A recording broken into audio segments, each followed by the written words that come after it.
Our next plenary 3 is on creating a high-integrity ASEAN carbon market, facilitating supplies of high-quality carbon credits. ASEAN member countries have always come together to realize common goals, but 2025 could be a defining year to forge ahead together on sustainability. While the global stage continues to grapple with standards, confidence and market mechanisms, ASEAN can move the needle at home and for each other. So how exactly can we mobilize the private sector to support the creation of high-quality carbon credits in the region? To answer this and many other related questions, I would like to welcome Fauzia Marzuki as our moderator for this panel session, together with our regional panelists. Ms. Gloyta Nathalang, who is the Senior Executive Vice President, Sustainability Management and Corporate Communications at Bangchak Corporation PLC. She's also the Chair of Thailand Carbon Markets Club and the Chair of Subcommittee on Carbon Markets Thailand Carbon Neutral Network. Mr. Aruna Pradipta, Co-Deputy Lead of the ASEAN Alliance on Carbon Markets. Dr. Renat Siu, President of the Malaysian Carbon Market Association. And Ms. Han Dang, Co-Founder and Managing Director of the Vietnam Energy and Environment Consultancy, who will be joining us virtually. Fauzia Marzuki is the head of Bloomberg NEF's Asia Pacific Gas, Power and Carbon Markets Research and Analysis. She was previously with Petronas, Malaysia's national oil and gas company, and has held various roles across the energy sector, spanning corporate strategy, LNG trading, and business development in Asia, upstream oil commercial planning and operations in the Middle East. Fauzia is part of Bloomberg NEF's Commodities, Energy and Environmental Markets Leadership Team. And now, over to you, Fauzia. Hello, everybody. Thank you so much to the Bursa team for inviting me back this year. I thank you very much for also scheduling this session right before lunch, where towards the end, I'm sure we're going to have a lot of hungry people, but we'll do our absolute best to kind of keep it light and engaging, and we'll definitely leave some time for Q&A at the end. So can anybody actually tell me what is special about the date, August 8th, and not just your association, okay? What is actually special about August 8th? No, nobody wants to take a guess?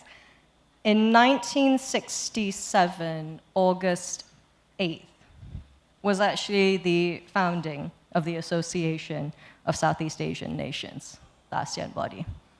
Now, I don't actually know if you guys actually coordinated this whole August 8th thing, but today is known as ASEAN Day. It's a really special day. 8/8. Actually, a quick show of hands. Who actually knew that today was ASEAN Day? Seriously? There's like 3 people? Okay, now you will never forget this date, ever. 8/8, okay? Very on. ASEAN Day. So please, a warm embrace to your brothers and sisters in ASEAN. It's something that's really close to my heart in terms of collaboration and the community when these countries all came together in order to actually collaboratively meet economic growth, share about share their cultural heritage, and actually have that social progress within these developing economies. So I would. And this was what, 57 years ago? They all came together to have economic growth. In less than half of that time, everybody needs to actually now address a climate crisis and actually work together to make sure that we can actually keep the lives keep the lifestyles that we have today in the next 25 years. So how better than to actually have the representatives from the various ASEAN countries representing the carbon community. What's great about this panel is that we've actually got diverse experience. We've got Kun Gloyta here, who's actually been a veteran in the carbon market, at least from Thailand's perspective, perhaps coming in earlier than what made sense.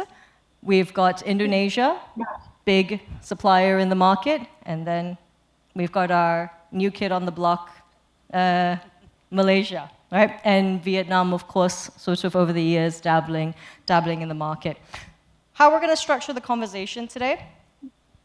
I'm usually an optimist, but I'm going to start with a pessimistic question first, and then we're going to talk a little bit more about how do we actually realize this ambition of an ASEAN carbon market.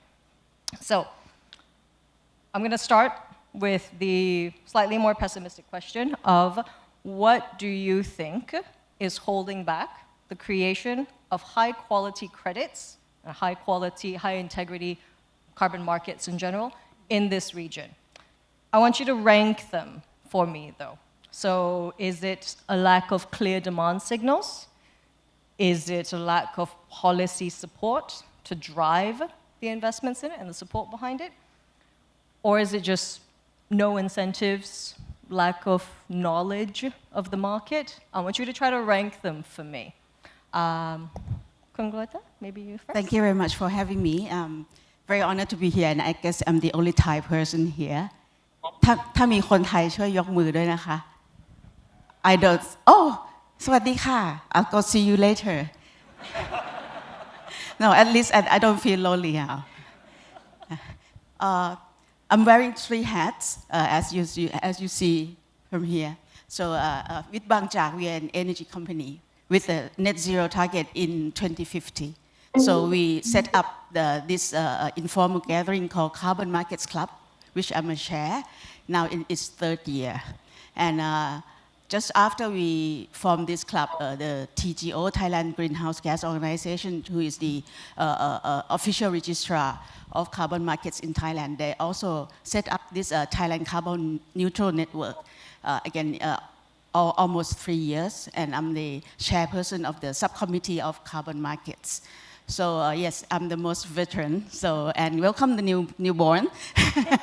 Congratulations on the achievement today, and I'm really happy and honored to work with you.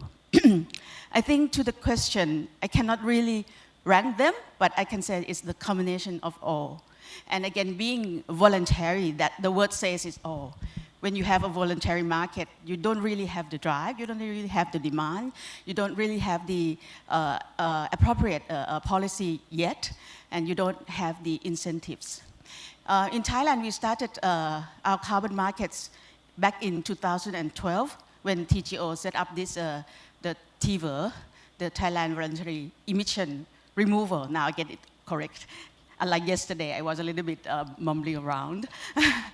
But we didn't really see the markets there until our Prime Minister went to COP26 in Glasgow and announced the net zero target way after Malaysia, which is 2065. But again, you know, having a target better than not having anything at all. Then we saw that the markets has picked up quite drastically. And during the last 2 years, it went down a little bit. But the momentum is there. But being, again, you know, voluntary market and not very much incentives, still we now, today we have 17 million tons of carbon credit hanging around in the market because it is still pretty much the buyer market, not the seller market. I just stopped there, just painting the picture for you how the market works in Thailand today. Yeah. And we'll come back to who's going to buy all of those 70 million credits. Yes. Rana, yeah? Yeah, thanks Fauzia, and really happy to be here. It's a pleasure. So maybe, I think maybe just full disclosure that I'm also wearing 2 hats from an association perspective, but also I'm coming from a private sector, a climate technology background, right? So I think resonating to what Dr. Gloyta said, I think all plays a role, but I would like to touch on more on the incentive and knowledge on carbon market, right? Because that's what's closest to my heart as the private sector. I think even before talking about what does a high quality carbon credit look like, there's still a fundamental question when we speak with potential carbon asset owners or project developers that they don't even know what does it require to develop a carbon project, right? I think there was a gold rush and quote-unquote gold rush in 2021 or 2022 when people think that carbon credit would be the next big thing, and there's an ungodly expectation of how carbon would be the next huge business. But what people usually don't take into account is that there's a lot of nuances on what is required to develop a carbon project. And the biggest challenge right now is that a lot of those requirements is not, it's publicly available, but it's not easily understood, or it's not transparent enough. Right? So I think that key on transparency and making that information easily accessible to the public and to the private sector is one of the key pain points to solve in the ecosystem right now. You must be equally tired of trying to explain to people the difference between a compliance and voluntary carbon market. So I'm going to do a very shameless plug for Bloomberg NEF's research and analysis. If you just Google Carbon Knowledge Hub, it's something that's, that Bloomberg invested in to help that capacity building and help that knowledge sharing, especially for those markets that are new into carbon markets and really just need that one-on-one. So sorry. Same shameless self-promotion, please. Carbon Knowledge Hub, something that we've done to actually help build that knowledge in the region. Renard, now, what is holding back the creation of high-quality credits? No, I guess I wanted to say that I agree with some of the things that the panelists have said, and I probably just wanted to add a couple of points. For me, I think it's really a combination of both a supply and demand issue. Like, from a supply perspective, the cost of verification for, say, a nature-based project could easily come up to about 1 to 2 million, ringgit. This is exorbitant. Mm-hmm. And then coupled with the current pricing of carbon credits and nature-based, which has dropped, right, from about USD7 to about $1.20, the return on investment just isn't there. So why would project developers be incentivized, number one, to even go into this? So there is a bottleneck there. Two, from a demand perspective, I would say to a certain extent there's a certain degree of fear among the private sector or corporates, especially given allegations around greenwashing. So we have heard, of course, the famous Guardian article that was published on the 18th of January, claiming that, about 90% of nature-based credits were phantom credits, so they didn't actually achieve the intended consequences that they were set out to. And then followed by the Kariba scandal, where 23 million credits were issued, out of which 50% of them were later retracted. And of course, we had suspended, those credits. And then you couple that with some of the announcements or reports by Science Based Target Initiative, SBTI, that claims that, you can't use carbon credits to offset Scope 3 emissions. I think it really sends a mixed signal to a lot of private sectors. So do I go in or do I not? It almost creates a scenario that I would consider a Schrödinger carbon market, scene. Like, is the carbon markets truly alive or is it dead? And where do we stand on this? So that sort of confusion, I think, needs to be corrected. Mm-hmm. And we have a role to play, if I may sort of encourage, my fellow carbon market associations to really fight misinformation, disinformation on carbon credits per se. And we have a long journey to go through. And hence, I'm glad that, we are able to meet on this panel and hopefully further on our conversations later on what we can do collectively. Yeah. I'd even wonder if, we need to take that step, take that one step further and get markets to a point where demand, it's actually an inelastic demand. Don't care the price.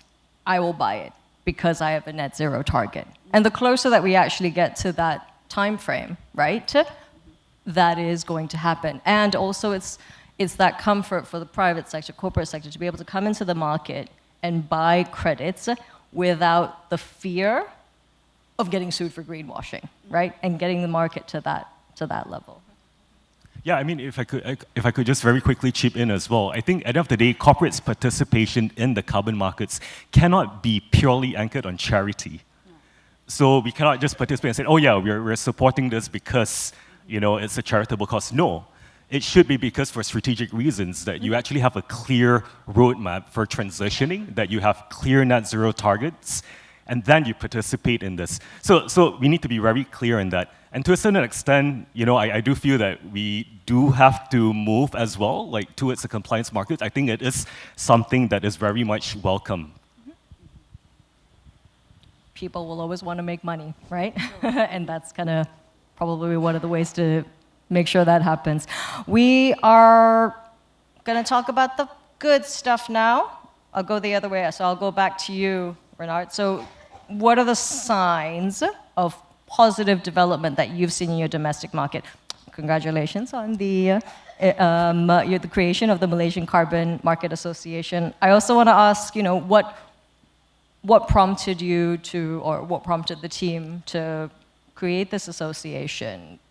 FOMO, everybody else had one, you needed to do one? Or sort of talk to us a little bit about the impetus behind that and the positive signs you're seeing. Can I maybe share a little bit of a joke, right? So this is really for the audience here. MCMA, Malaysian Carbon Market Association, right, nearly didn't, you know, like happen. It almost became a Kuala Lumpur Carbon Market Association. And part of the reason was because to form a national level association, there was a need to actually galvanize support from actually at least 7 member states. So they need to be working and residing at, you know, that particular state before they can actually, you know, sort of volunteer themselves as a pro-tem committee. So that journey that we went through was really quite an exhilarating one, I would say, to a certain extent. A lot of cold calls, a lot of coffee sessions, but I'm glad we actually got through it. But on a more serious note, we really felt that within the Malaysian market, the voices of the private sector, those who are really interested in getting a footing into the carbon market space, was quite fragmented.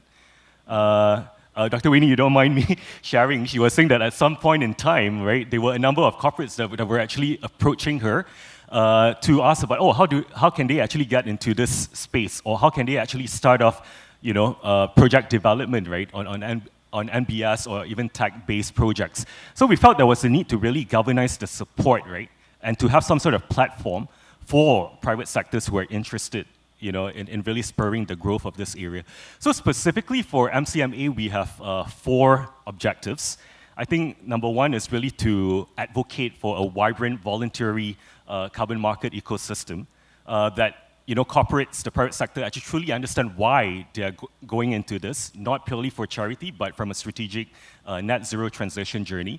2, by having a collective voice, we're able to sort of provide our inputs as one unified voice, right, on national policy developments, which I think is very important, given the fact that, you know, we are continuously growing in this space, and there's been a lot of interest in sort of moving towards different carbon pricing instruments, a carbon tax, emissions trading scheme. So we want to be able to provide inputs on that.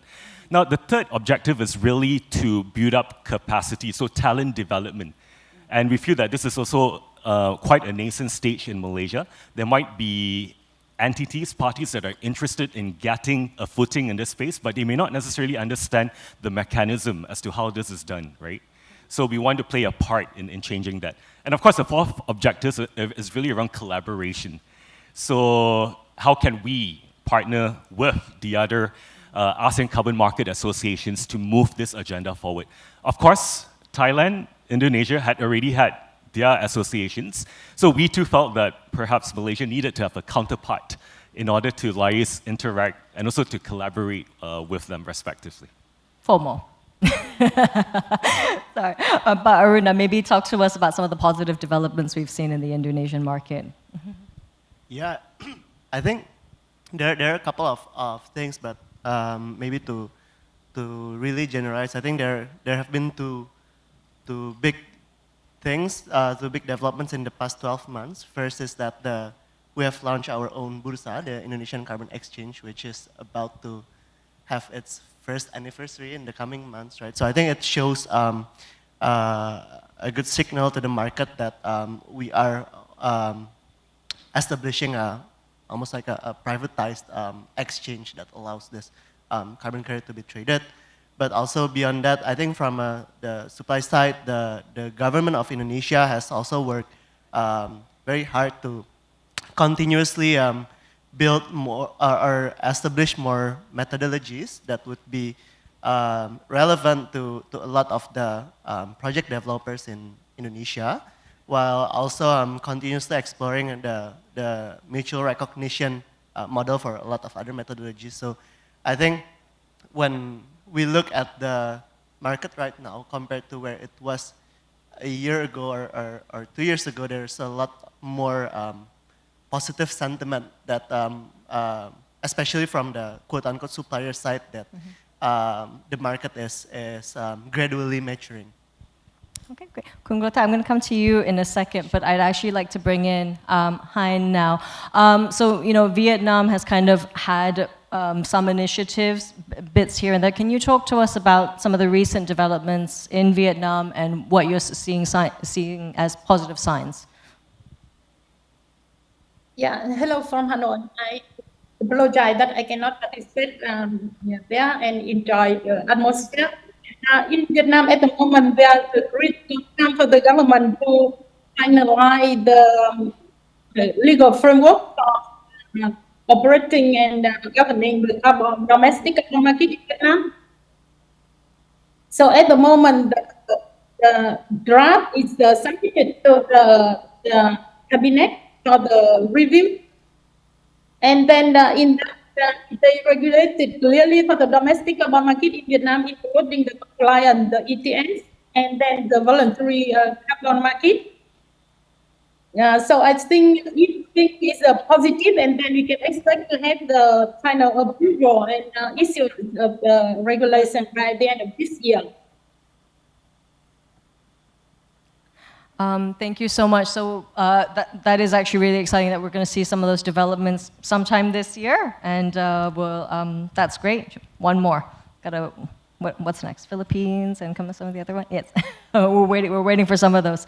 Now over to you. Positive developments in the Thai market. Yes. As I mentioned, the TGO first developed this local TVER version, and the limitation is, of course, it can only be traded locally within Thailand.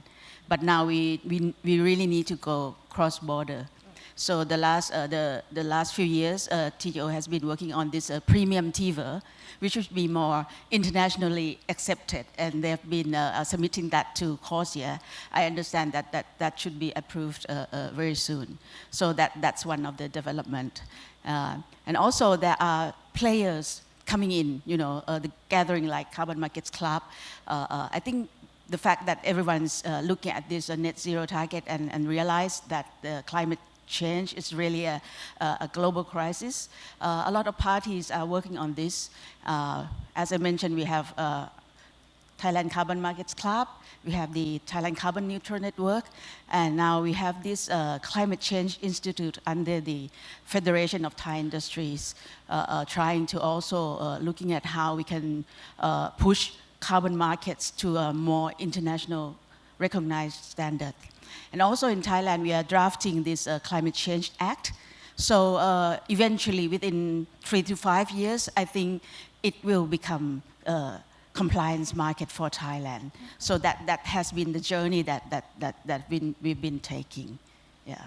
Thanks, Gloyta. I want to just expand a little bit on something that you said, because so you started the voluntary carbon market in Thailand in 2012, is that right? Yes. Yeah. So you've got domestic supply, and sort of we talked about the demand's not quite there yet, because this reminds me a lot of the sort of the Australian carbon market, the ACU market, where they started around the same time, 2011, with the Carbon Farming Act, created an entire ecosystem to promote carbon farming, promoted a whole bunch of supply.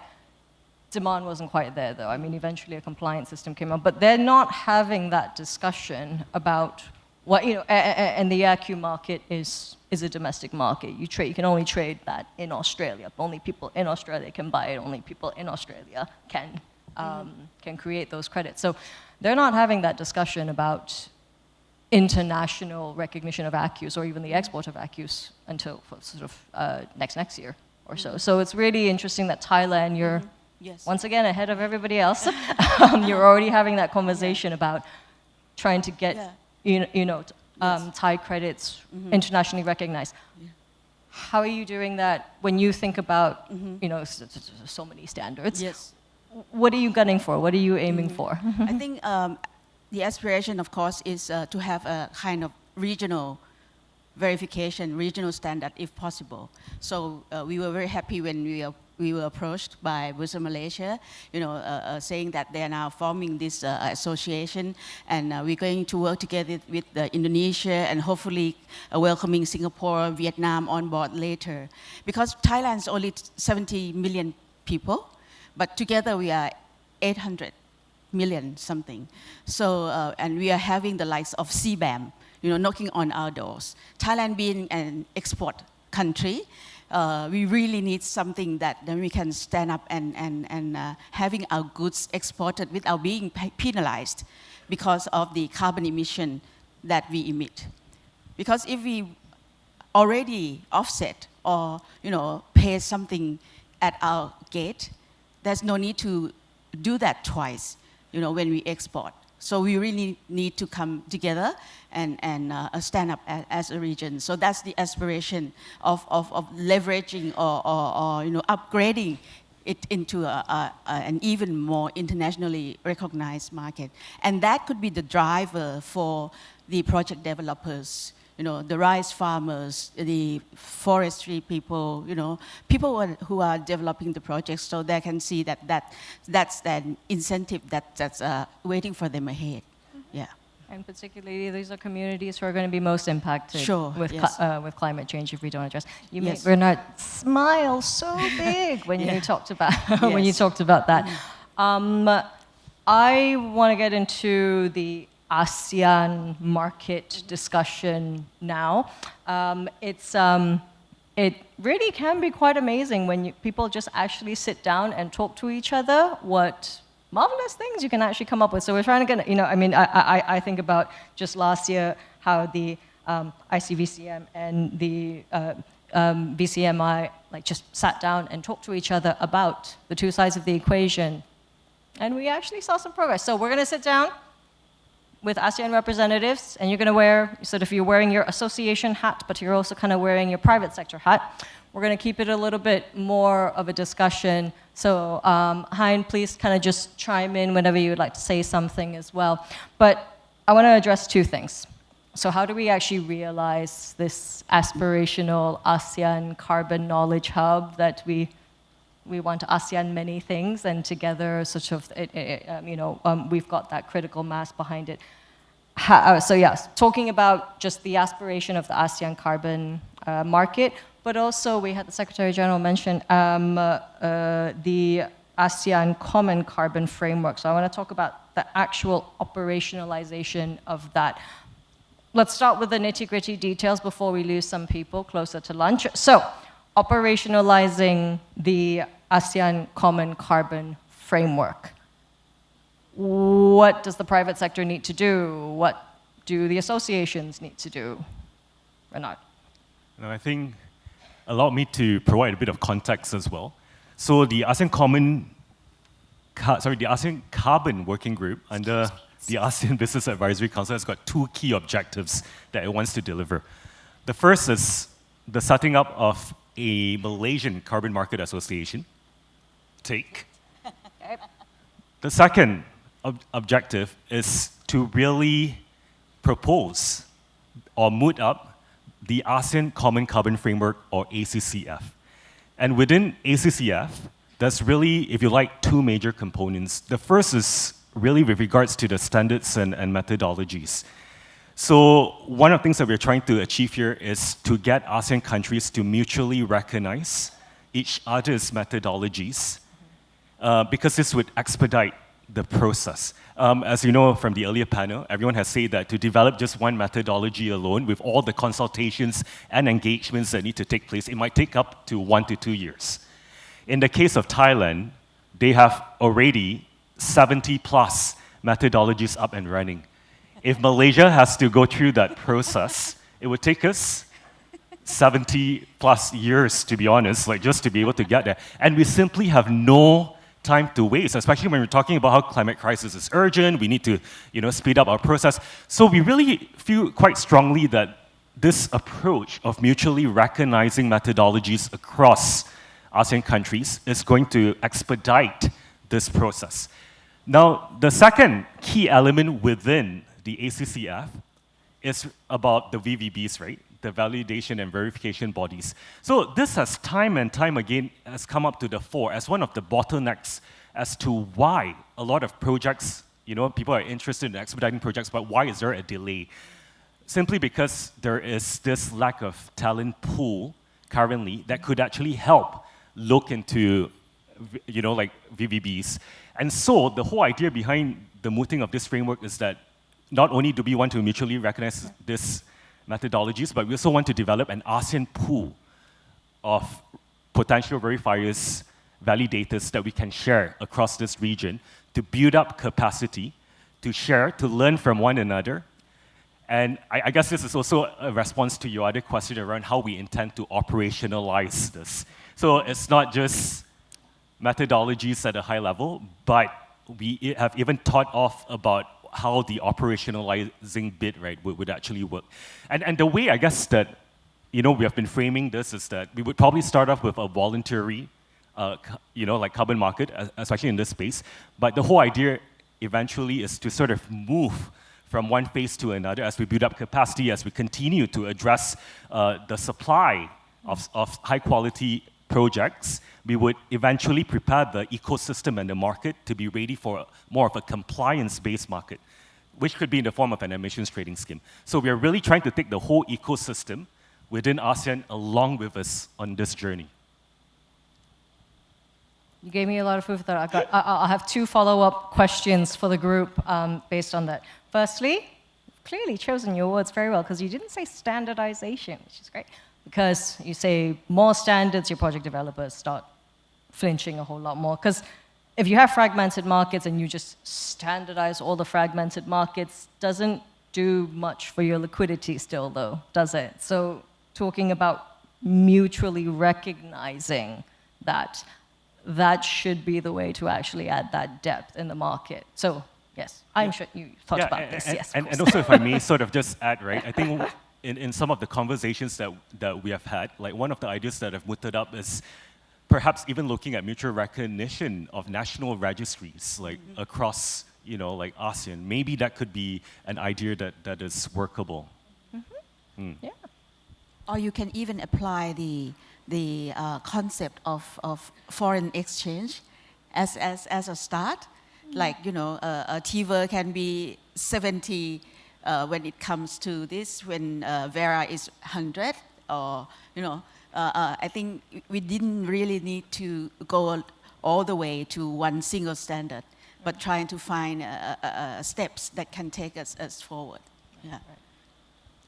I think just adding on that, I think what makes the Southeast Asia region is really interesting is that it's not just a seller market, but it's also a buyer market. So I think beyond the methodologies to mutually recognize, I think that definition of the high quality and high integrity between different countries, but also beyond that, the safeguarding mechanism between all of the different Asian members, I think that's also something interesting to explore and to mutually recognize. And I think theoretically, as we are all part of Asian members, right? It should be much more easier to do.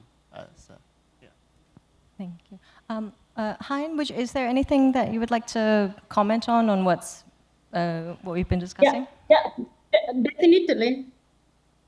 I think the Talk Vietnam, this is also the same experience among the policymakers. Because during the preparation for the legal framework in Vietnam, we also study a lot the law, the acts of the neighboring country like from Thailand, from Indonesia. So I think for the private sector, and also for the supply side, you already on the methodology and things, but I think for the legal framework, we also can share a lot from each other. I was going to make a joke about REX versus carbon offsets and sort of Vietnam's potential versus Indonesia's offset potential, but I'll save that for the end. I want to talk about maybe what's ASEAN's competitive advantage. So the whole transitioning from first a voluntary carbon market into a eventual ETS compliance market is not a new idea, I'm afraid. That's the pitch that's coming from India and Japan in terms of how they're eventually going to start their own compliance markets. But India had some existing schemes for energy efficiency, renewables, a number of other things that they're just basically trying to use and hack and use the existing people in those ministries and, kind of to be able to get that, momentum behind their carbon market. And with Japan, they've got their crediting mechanism as well that they've been advocating for a while. So they've got that going for them that they're going to try to make as part of their future national carbon market. ASEAN, we're different, right? We don't have too many of those pre-existing standards or frameworks or policies that are actually supporting this. Is that a disadvantage to ASEAN, or is that actually an advantage that you're actually starting with a clean slate? Open for discussion, please. I think it's opportunity rather. Again, when you don't have this much of the precedented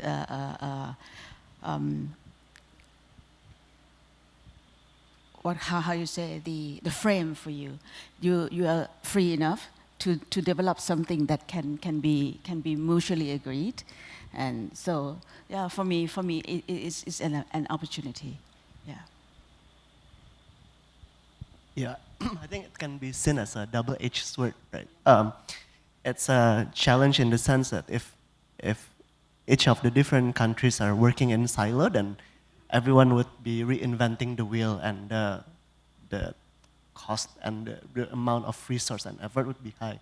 But I think as all of us are now building associations and alliances, I think if we really put more effort on collaborating, I think that's where the opportunity comes in to really reduce that transactional cost and knowledge transfer cost, right? And to build a converging and consolidated model of how those frameworks should look like. I guess maybe I'll just chip in by saying that I always see, situations panning out as really an opportunity.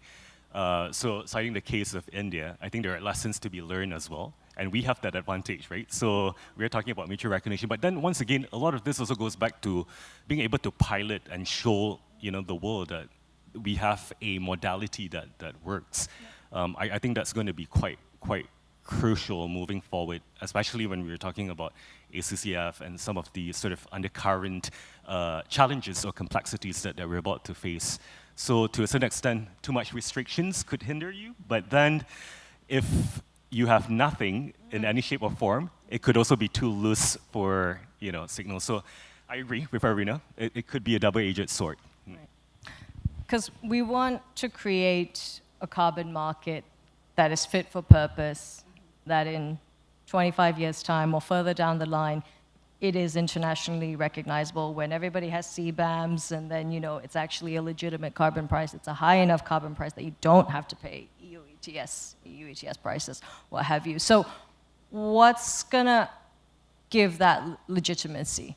Like, what's the main thing that ASEAN member states would need to work on if they really want to make sure that this carbon market 20 years from now is fit for purpose on the international stage? Is it the supply? Is it the demand? Is it the governance? Is it the what? And don't say everything. Everything plus. It's everything plus. We do all of those things, but at the same time, we need to engage the EU we need to engage, the people who we are going to export our goods to, and make them understand that this is for the common goods, the goal for the common goods. So again, we cannot work in isolation anymore.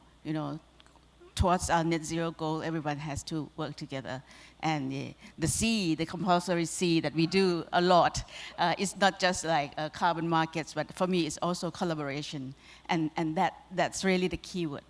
I'm a true believer in starting small. So I think, doing a pilot of some sort and engage all the stakeholders that are required, that would be a good beginning. Doing it with the respect for all stakeholders, not to, just to be very blunt, not to offend anyone in the markets. Yeah.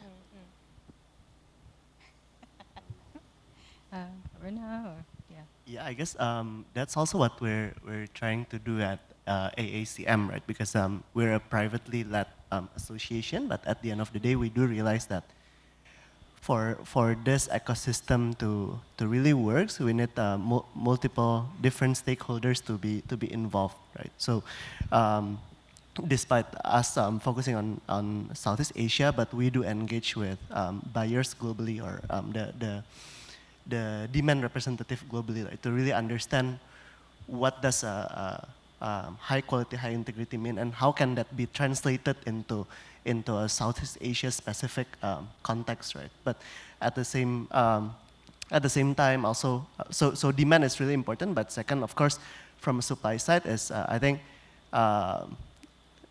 re-emphasizing, and I think this is also have been mentioned in the previous panel, is how really to have that kind of converging view of those supply side of carbon credit, right? How to have a mutually recognized methodology. So, for example, if a potential buyer comes into Southeast Asia, they know that each of the nation have the same standard, right? It also reduces the cost for buyers to do business with different Asian countries. So, I think that's yeah. Yeah, I mean, I was just going to add on by saying I agree with everything that they say, but not wanting to sound too profound, but I think trust is really key here, and we really have to do everything, everywhere, all at once in order to build up that currency. Without trust, there's no confidence in the carbon markets. Without trust, you continue to have allegations around greenwashing. Without trust, there's still going to be disinformation, misinformation will continue to spread. And do whatever it takes, have stronger governance mechanisms. So in the carbon markets, we have seen, the rise of ICVCM, CCP principles. All of that came about because someone stood up and said, how can we actually do this better? And I think that should be the principle that, we apply. There is no such thing as a perfect solution, as far as I'm concerned. And in fact, we should never let perfection also get in the way of progress. I think that's really key. As I've said earlier, on and on again, we only have a certain window of opportunity to act. So if we don't do this now, then when? I'd like to invite Han, if there's anything you'd like to share on the conversation, just. Yeah, I do agree with the other, but just, sorry for the echo, that was just surprised me a bit. Yeah. So I think the overall, we also need to focus on the governance here, because when we talk about trust, it has to be interpreted into the governance, and how we can create the governance or the legal system that can be stability on hand, but also flexibility to adapt to the trend in the world. So this is I think, part of the challenge for Vietnam at the moment. But I think if we see other countries in the region, we may see the same problem. When the market is the movement from the voluntary and converts to the compliance market, I think the governance that create trust, also flexibility is important. Thank you so much. We talk about governance and, hey, at least it's only 10 countries that you try to need to get involved. It's not, 27. So that market took a lot longer to develop, and it's still not quite 100% perfect. Is it all right? We do want to make sure that we've got some time for audience questions. So I want to end with a bit of a round off. So fairy godmother appears. She will grant you anything. She is a vision in pink, maybe looking like Winnie in some form, but yeah, vision in pink, fairy godmother, wave a wand. She's going to give you anything you want for all of your members, all of your associations, all of your carbon market players in your country. In your country, what is that you want? So, Gloyta. I don't have the wish, but can I have just one slide up from the experience? Because of the fact that yesterday I was here and I shared quite a few with you, I just thought that, from the last few years that I've been working on this, I call this the carbon markets iceberg. So over and above the water, you can see all the positiveness. And there are still challenges underneath. But again, I believe that, together we are now trying to overcome that. And as you can see, I put up the aspiration for regional standardization there.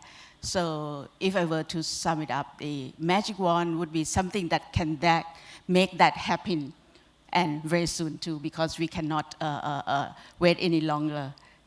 Climate change is here, global boiling is here, and we would want our children to live a beautiful life. So let's work together. Thank you very much. Me. Oh, can I be greedy and go for 2 wish lists? If she will grant it. No, I guess maybe the first one, on a serious note, is we've got the Kwamut Rainforest, conservation project, right? A first auction on BCX. Maybe we can do 100 of such projects. That seems like a pretty good wish, right? Secondly, I guess, on a more serious note, we're also trying to drive, ACCF, the ASEAN Common Carbon Framework. At the moment, I think we've socialized this, syndicated with Indonesia, Thailand. I think it would be really good if we could really get, ASEAN member countries on board. Singapore, Laos, perhaps Vietnam. I think we really need to ensure that there is that sort of ASEAN consensus where we can actually connect, collaborate, and to move, the needle forward in this space. I think that would be my wish list as the president of MCMA, and it's also a KPI, I think, that my boss has set for me. The second wish you can use up next year on the next August 8th. Rana. Yeah, I think building on what Renat has shared, once that wish is granted by the fairy, right? I would really love to see on a proof of concept level, right? A working pilot project of, say, like a Southeast Asia STEM carbon project that is being delivered and being sold in the carbon market globally at a premium, right? So I think that's what an ideal world would look like. Your wish. Hein, what about your wish for the Vietnam carbon community? I think it's not much different from the others. So we also wish for the, let's say, the regional linking carbon forum or the association, that we can share experience, we can develop the project together, and we can also maybe create a harmonized market and supply side, even the demand side, that we can facilitate the regional carbon market. Thank you so much. It could be a really defining year next year, couldn't it, for ASEAN carbon markets? And I hope that at least sort of somebody who's been able to call this part, I call Malaysia home, and I'm always happy to be back here. It's I hope that for the creation of this ASEAN carbon market, that it truly is going to be a situation where it will be greater than the sum of all of the domestic exchanges and domestic markets, greater than the sum of all.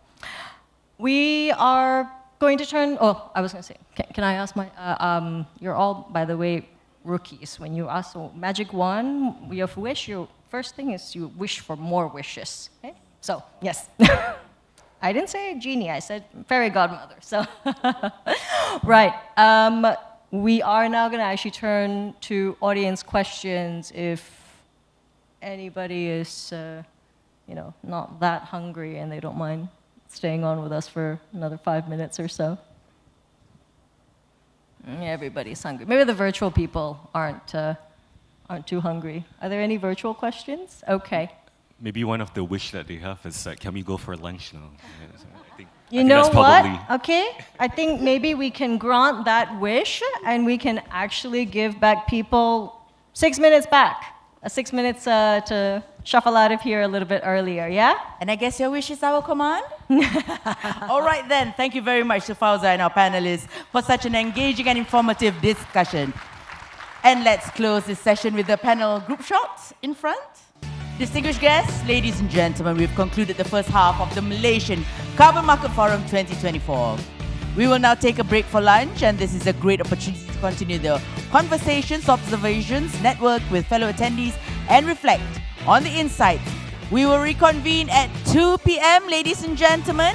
2 p.m. for our next session. Bon appetit, jemput makan, and I'll see you guys later shortly. Thank you.